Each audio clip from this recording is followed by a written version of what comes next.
பேனா சிலையே வைக்க வக்கில்லாதவன் ஏர்போர்ட்டை கட்டிடுவானா? 8 நிமிட பேச்சு உலகத்துல பெஸ்ட் ஸ்பீச் சொல்லி மார்ட்டின் லூதர் கிங் சொல்லுவாங்க.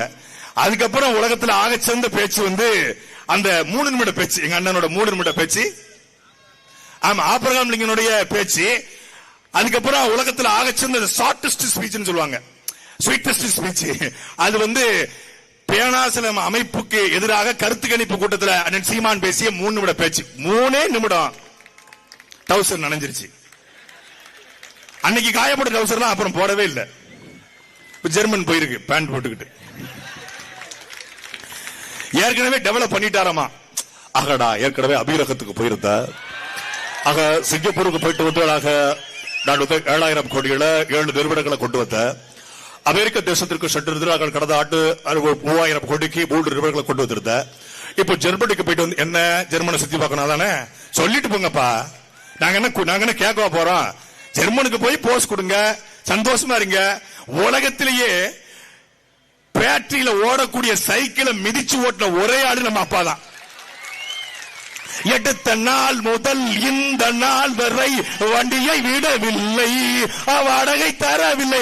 ராமசாமி என்ன ராமசாமி எப்படி இருக்க, ஆலைய காணோம் அப்படின்னு சொல்லல. அப்பா அப்பா கிட்ட மாட்டிக்கிட்டு அப்பா இல்ல, ரொம்ப தப்பா.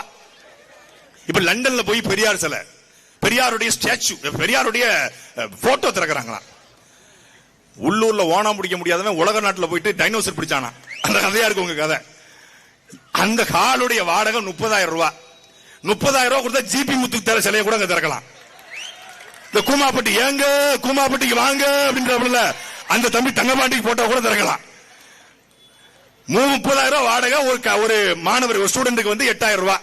100 பேருக்கு கொண்டு போனோம்னா 8 லட்சம் ரூபாய். மொத்தமா 8,30,000 ரூபாய் கட்டணும்னா உள்ளூர்ல நம்ம கல்யாண மண்டபத்தை வாடகை பிடிக்கிற மாதிரி ஆக்ஸ்போர்ட்ல அந்த அறைய வாடகை கொடுக்கலாம். அங்க போய் லண்டன் சென்ற பெரியார், உலகம் முழுமைக்கும் சென்ற பெரியார், என்ன இவ்வளவு கேவலமா ஒரு விளம்பரம் தேவையா? உள்ளூர்ல மக்கள் போராடி கொண்டிருக்கிறான், அவனை சந்திக்க வக்கில்ல. மேல்மா விவசாயிகள் போராடுறாங்க, அவங்களை சந்திக்க வக்கில்ல. அவர்களை கூப்பிட்டு என்ன பிரச்சனை? இவ்வளவு பேர் இருக்காங்க. இந்த ஏகனாபுரம், பரந்தூர், நெல்வாய் கிராமத்தை சேர்ந்த மக்கள் இவ்வளவு பேர் இருக்காங்க.